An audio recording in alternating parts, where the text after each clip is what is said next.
அப்பா என்னடா மோன இது? எப்பா என்னோட எக்ஸாம் முடிஞ்சு ஸ்கூலு முடிஞ்சு அதான் ஸ்கூல்ல இருந்து எல்லாத்தையும் கழட்டிட்டு வந்துட்டேன்பா. கழட்டிட்டு வந்தியா? எப்பா அதான் டேபிள் சேர் எல்லாத்தையும் போட்டு நோக்கிட்டு இருந்தாங்கப்பா. நான் தான் ஸ்பானர் ரெட்டு போயிட்டு கழட்டிட்டு வந்துட்டேன்பா. கழட்டிட்டு வந்தியா? ஆமாப்பா. நீதான் 5000 ரூபாய் ஃபீஸ் கட்டி என்னத்த கழட்ட போறேன்னு கட்டலப்பா. அதை எல்லாத்தையும் கழட்டிட்டு வந்துட்டேன். என்னப்பா பாக்க? இந்தாப்பா சேர்ல உட்காந்துக்கோ. இந்த காக்காயை தூக்கி ரெட்டி இந்த மாத்து. இந்தா குப்பை தட்டு.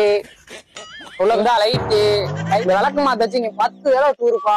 தொப்பை குறையும்பா.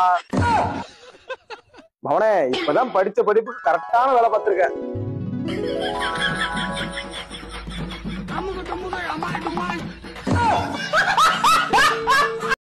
வகுப்பறையில் உள்ள இருக்கைகள், மேசைகள், மின்விசிறி போன்ற பொருட்களை அடித்து உடைத்து சேதப்படுத்திய சம்பவம் அதிர்ச்சியை ஏற்படுத்தியுள்ளது.